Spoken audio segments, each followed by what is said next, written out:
Hello everyone, my name is Aubrey, and today I wanted to have a little chat about where I've been, what's been going on with me and my life, and then I wanted to get into a little spring TBR. So hi, hello, it's been a little while. I think the last video that I posted was about halfway through January. It's now, halfway through March. I don't know where this year is going. I feel like it's just evaporating before my eyes. But anyway, I have been struggling with some personal stuff, which is why I haven't been posting on YouTube, and I also have not been reading. I have not been reading hardly at all. So, like I said, the last video that I posted was about halfway through January. The reason for that is because about halfway through January, my family dog passed away. And that was really, really hard. Her name was Ellie, and she was just the best dog. Aren't they always?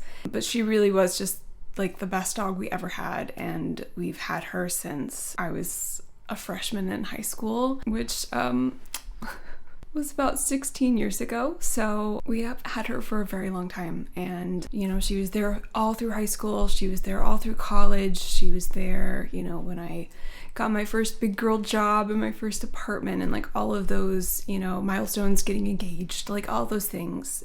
She was there, and to not have her there anymore has been really, really hard. And my whole family has just been devastated. We are not going to cry in this video. It's been tough, and I've been grieving because she was great. And if you've ever loved an animal like a person, you know how that feels, and it's hard. It's tough. Anyway, that was the first thing. And then around the beginning of February, my fiance has been dealing with some health issues, some very mysterious health issues, and he's been having to go to all these doctors and go through all these tests and procedures, and nobody can figure out what's wrong. And that has just been so frustrating, both for me and for him, obviously. It is so just unbelievably frustrating to have something going wrong in your body and nobody being able to figure it out. And it's now at the point where it's just kind of a wait and see situation. I had a very similar situation happen to me last year where I was dealing with just some very strange gastrointestinal symptoms and nobody could figure it out, and then it just sort of got better on its own. But again, it was just I don't know what it was, and I don't know why it was going on for so long, and I don't know what I did to get better. It just kind of went away. So he's having to go through that right now, and I just it's hard, it's scary, and it's stressful. Yeah. So that's been going on, and he is feeling a little bit better. Again, just kind of gradually, day by day, getting just a little bit better, which is great, but it's, again, it's still really frustrating not knowing why. And then, on top of all of that, it's winter up until this past weekend where we had daylight savings time. It's been so gloomy and dark, and just the weather is rainy and horrible, and it's cold, and I just have always struggled with winter. I love Christmas, but then once Christmas is over, I hate winter, and it really affects me. Just the dark days, waking up and it still being dark outside, the sun setting before 5 p.m. It just really affects me, and I get super lethargic, and things that were maybe a level 3 hard suddenly become a level 6 hard, and things that were a level 6 hard are suddenly a level 9 hard. And so, stuff that was kind of manageable before is impossible. I've just kind of been struggling with my mental health a little bit. But it's amazing after daylight savings time, which I dislike because you have to start waking up earlier and it screws up your sleep schedule. But it has made such a difference this week, just waking up, and just the fact that it's still light outside by 6 p.m. feels so good, and I feel I'm just feeling a lot better. I've really, really been wanting to get back to YouTube. I miss it so much. And I really want to get back into reading because I miss that so much. I've created a little spring TBR, and I tried to go light because I don't want to overwhelm myself too much with like a bunch of stuff, right? I'm trying to like, ease myself back in. And I'm also, just because I've been a bit gloomy and stressed and sad, I'm really just not in the mood for anything dark or violent. Like, I'm just really in the mood for stories that are funny, fun, wholesome, maybe like a little bit romantic. Like I just need like a good time. So anyway, I want to get into what I've been reading recently. Firstly, I have been reading Fruits Basket, and I've actually already read the first 2 of these collector's editions. I'm halfway through volume 3, and I love this. So I read a majority of these in high school, so that was a really long time ago, and I never finished it because the friend that I was borrowing the volumes from and I had a falling out, which was super upsetting because like I really liked borrowing manga from them, but at the same time they were not a good friend, so it worked out okay. But I never finished it. I don't know how it ends, and I have just had so much fun returning to this series. It is so good. It's exactly what I'm in the mood for right now. It's the perfect mix of just funny, wholesome optimism with like a dash of like tragedy, which is just perfect. It's just absolutely perfect. I'm absolutely loving it. And then next, I've been listening to the audiobook for A River Enchanted by Rebecca Ross, and this has absolutely just totally entranced me. I love it so much. The writing is so lovely and lyrical, and I love the setting of this story. So we're following this character named Jack, who is a bard, which basically someone specialized in music, and he grew up on this like very mysterious, magical Scottish isle, and he has been called home back to the isle for some reason. And this isle is like very magical. It's got all of these spirits, some of whom are like helpful, some of them are tricksters, and some of them are just like straight up dangerous. Everyone living on the isle like knows about these spirits and tries to interact with these spirits in like a mutually beneficial way, if that makes sense. They're just, trying to coexist with with the spirits and the magic of this place. Jack is called home because on the isle, a bunch of young girls have gone missing. And so it's kind of this mystery about like what has been happening to the girls. He has to use his music to communicate with the spirits. And it's got like enemy, like childhood rivals to lovers romance, which is just like a lot of fun, and I really, really like it. So I've just enjoyed this so much. In fact, I'm almost finished with it. I think I have like 3 hours left in the audiobook. I just absolutely loved it, and I'm sad because I just found out that it's not a standalone. I thought it was a standalone, but it's not. There's gonna be another book. I do want more of this environment, but usually I wait until the last book is out so I can read it all at once because I just have a horrible memory. But anyway, I've really been loving this. Then I've also just still been chugging along in Jade City. I've been reading this since Christmas. I took this with me. I'm like a little bit over halfway, and I don't know. One problem is that like I'm not in the mood for it. Like I said, I'm really not in the mood for anything dark or violent, which this is pretty dark and violent. But it's also it just hasn't like gripped me yet. Like I like all the characters, and I want to know what's going to happen, but I do feel very like removed from the action and the characters.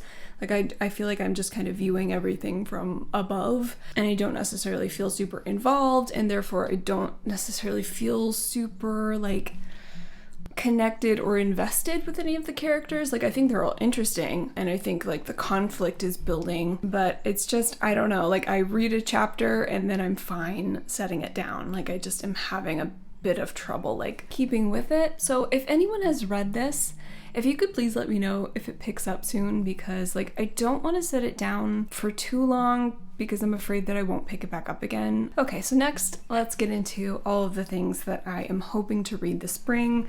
The first I just recently picked up, and it is the Tea Dragon Society. And this, oh my goodness, it's just so sweet and wholesome. And I don't know too much about it other than it's about like little dragons who have tea leaves and tea flowers like growing out of them, and you can use the dragon's like flowers to make tea.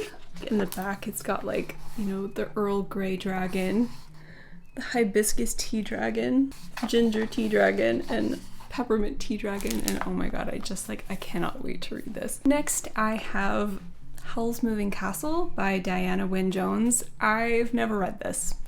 I love the Studio Ghibli film, but I have never read the book, and I should really get on that. I'm sure that I will love it, and I am so in the mood for something like this, just like a whimsical middle grade, something a little bit wholesome, very magical.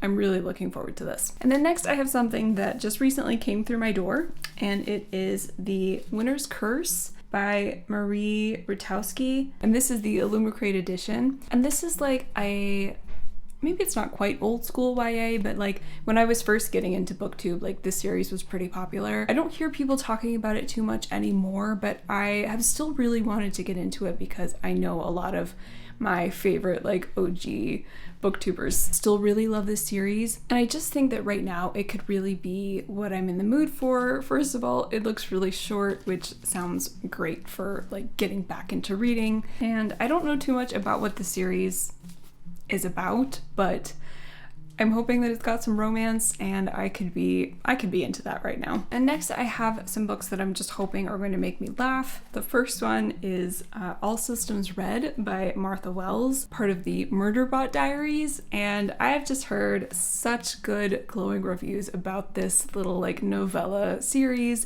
About this like kind of like malfunctioning robot who has developed a personality. She's supposed to be in charge of protecting a group of humans, but all she wants to do is like watch TV. And I've just heard that like Murderbot is like a really funny character. So again, I just think that I could really be in the mood for this. And then next I actually have a reread, which would be The Hitchhiker's Guide to the Galaxy. Now I have not read this since high school, I think. Maybe even like late middle school. I don't remember exactly, but it was around that age. It's been a while. I loved it when I read it. Like I would consider this just an all-time favorite, you know, sci-fi for me. But I should probably reread it, and I've been meaning to for a long time. And I've also never read any of the other books in the series, which there are 5 in total. So The Hitchhiker's Guide to the Galaxy, The Restaurant at the End of the Universe, Life, the Universe, and Everything, So Long and Thanks for All the Fish, and then Mostly Harmless, which are all bound up in this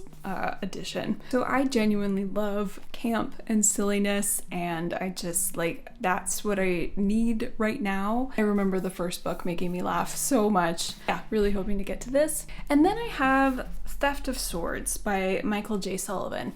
And I'm not super in the mood for this right now, but I could see myself being more in the mood for this maybe late April or May.